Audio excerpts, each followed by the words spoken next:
right.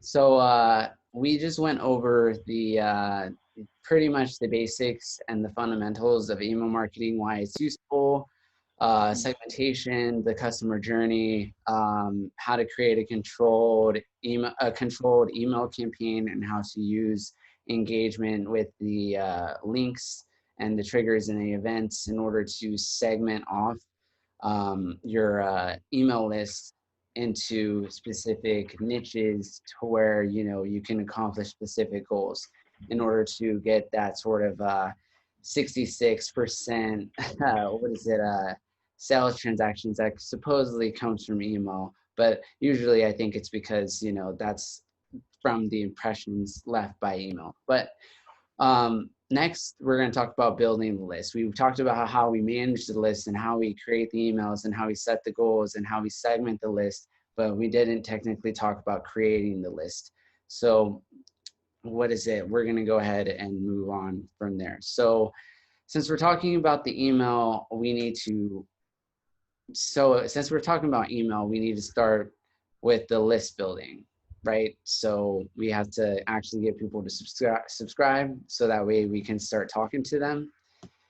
Not necessarily. It's always good to start email as early on. Yeah, so like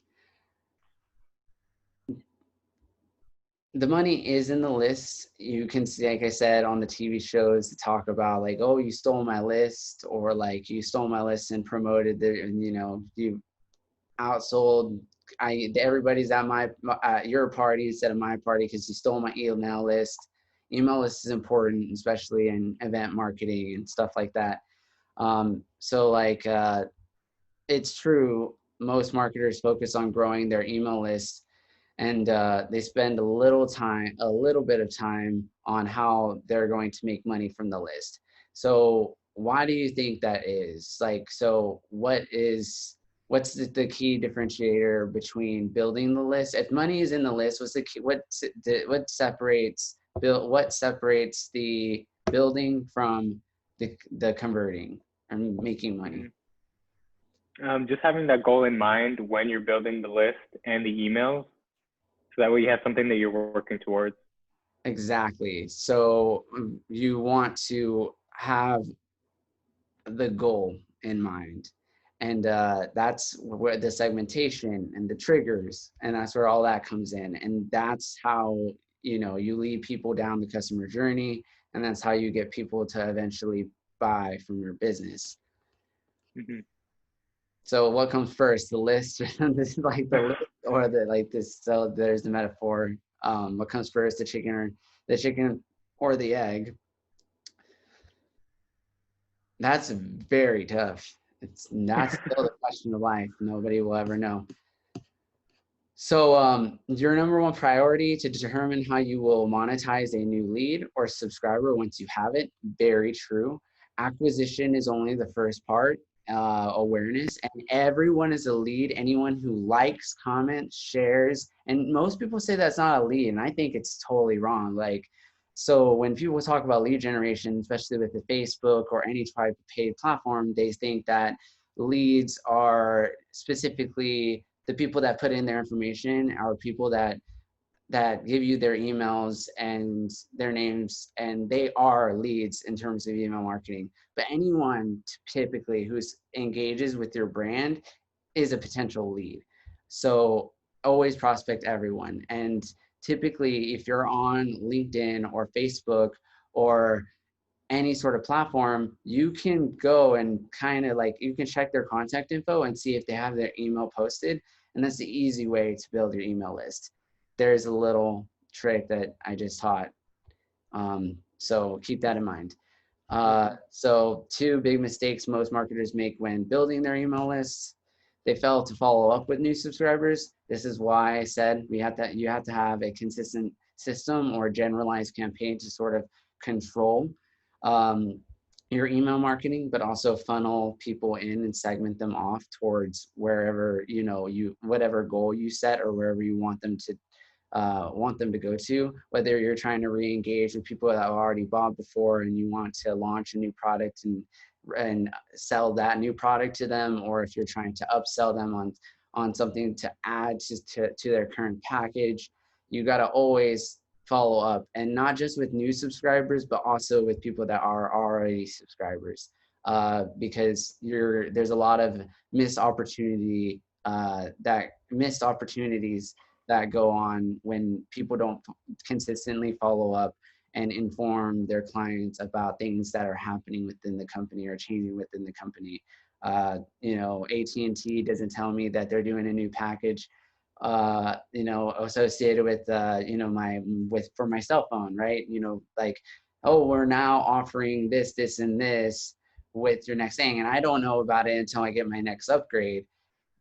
And that sucks, and it sucks. I mean, I'm not going to call out AT&T. They're obviously they're really great and what they do, but that's a marketing folly. That's a flaw. And so you want to delight your customers and keep them happy by doing the follow-ups, current customers and new subscribers.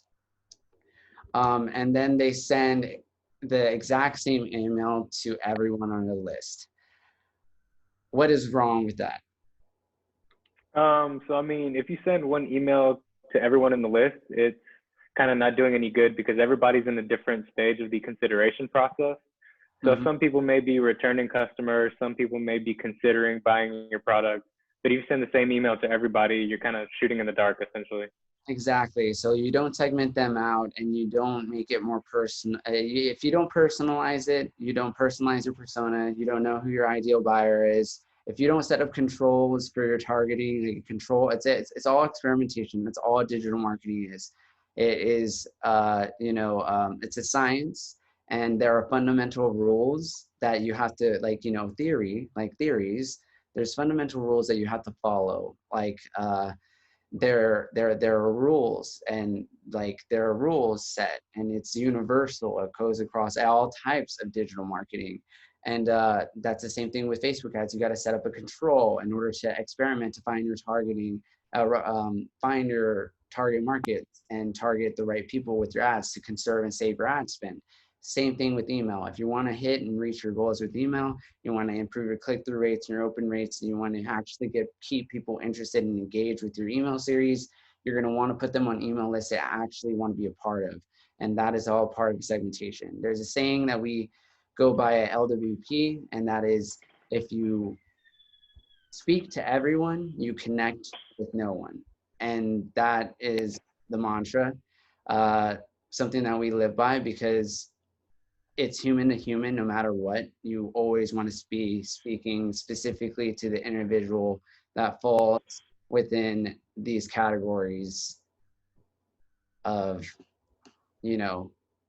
customer service, brand awareness, lead generation, retention and loyalty, engagement, nurturing, sales and upsells. Of course, these are all goals within transactional, relational, and promotional emails.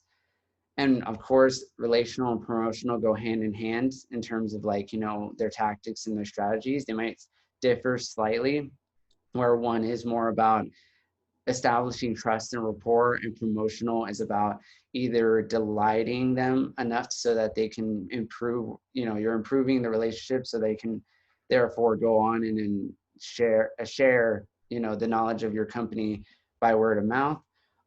Or you're promoting something yourself for a new product to an existing customer or to a new subscriber, so that way they can become excited about what you've got going on. And that is always along the lines within the journey steps: become aware, engage, subscribe, convert, excite, ascend, advocate, promote. And I just said excite, so that falls into relationships and promotional as well. So after going through all of these slides and becoming educated on basically this is just the first module and the first unit that we covered within this framework.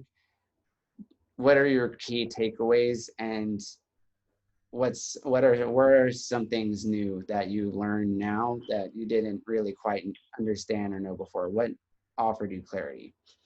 I think the biggest takeaway is definitely segmentation and the importance of segmentation. You have to be specific with who you target and when you target them, to drive them to a specific action you want, right? So Mhm. it's just kind of about breaking down that process. Yeah, exactly. And understanding how to break down that process with email more specifically, because like I said, this is something like all of this, all of what we've gone through within this whole entire slideshow is universal to all of digital marketing.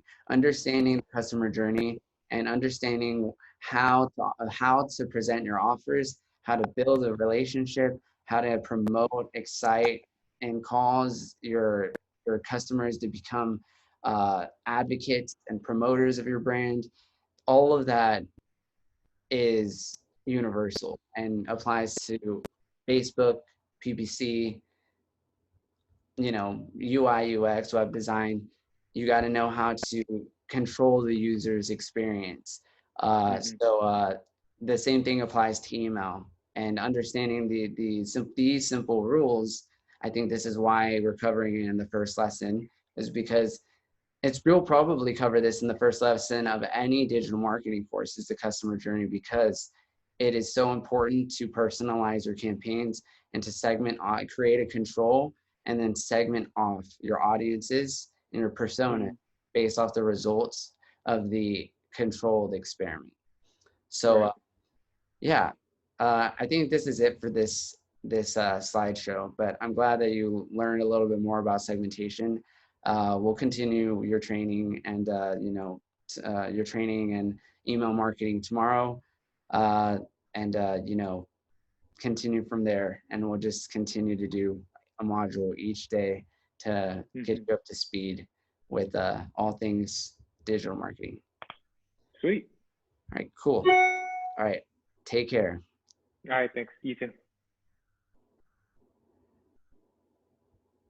Okay.